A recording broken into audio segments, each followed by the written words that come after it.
दीदी, आपने मोनू को बहुत सिर चढ़ा रखा है। बड़ा बदतमीज हो गया है आजकल। मेरा इतना महंगा कप सेट जमीन पर पटक दिया। रूपाली ने तैश में आकर अपनी जेठानी सरिता से कहा, अरे छोटी, बच्चा है, गलती हो गई होगी। फिर इसने कौन सा जानबूझकर गिराया होगा, गलती से गिर गया होगा। सरिता बोली, नहीं दीदी, इतना बड़ा हो गया है, लेकिन इसे जरा भी तमीज नहीं। आज रूपाली ने कुछ ज्यादा ही जोर से बोला, जिससे सरिता का भी पारा चढ़ गया और वो भी तेज स्वर में बोल पड़ी, बस कर छोटी, और जो तेरा चिंटू हर रोज मेरा नुकसान करता रहता है उसका क्या? मैं तो कभी शिकायत नहीं करती। उसे मेरे पास छोड़कर ना जाने कितने कितने घंटे तुम मियाँ बीवी घूमते रहते हो। ओह दीदी, इतना ही बोझ लगता था मेरा बच्चा तो साफ साफ कह ही देती। ऊपर से तो बड़ी माँ होने का दावा करती है और मन में कुछ और ही है आपके। बस कर छोटी, बहुत बोल रही है तू आज। मैं तो मन से ही उसे अपना मानती हूँ, लेकिन तू ही मेरे बच्चों के साथ भेदभाव करती है। रहने दो दीदी, बच्चा बदमाशी करे तो शिकायत भी ना करो। ठीक है छोटी, मेरा बच्चा बदमाशी सही।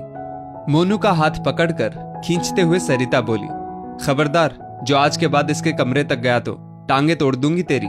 चल अंदर, चलकर पढ़ाई कर। अंदर से रूपाली का 2.5 साल का चिंटू झगड़े की आवाज सुनकर रोने लगा और चलते चलते बाहर आ गया। रूपाली झट से उसे गोद में उठाते हुए बोली, तू भी चल अंदर। देख लिए तेरी बड़ी माँ को कितना एहसान दिखा रही हैं, जैसे इनके बिना मेरा बच्चा पलता ही नहीं। एक दूसरे के तानों से आहत दोनों ने आज खूब बहस की।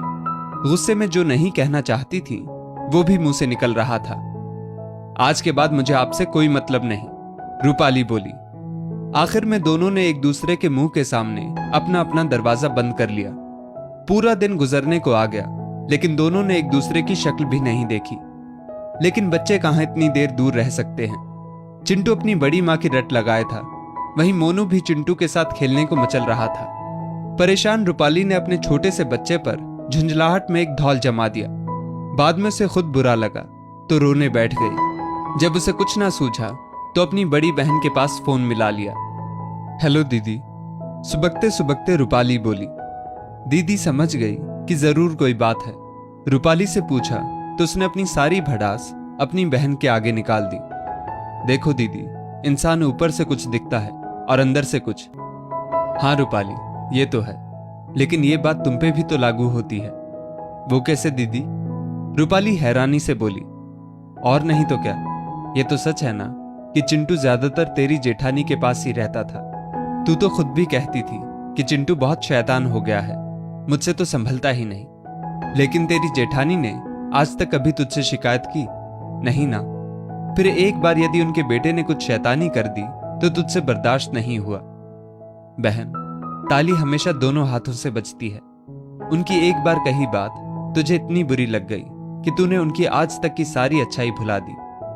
बहन की बात सुनकर रूपाली की नजरें झुक गई। उसी वक्त रूपाली ने चिंटू को गोद में उठाया और सरिता के दरवाजे पर दस्तक दी। बोझिल मन से सरिता ने भी दरवाजा खोला। रूपाली को खड़ा देख मुंह फेरते हुए बोली, अब भी कुछ कहना बाकी रह गया है क्या? हाँ दीदी, मुझे माफ कर दो।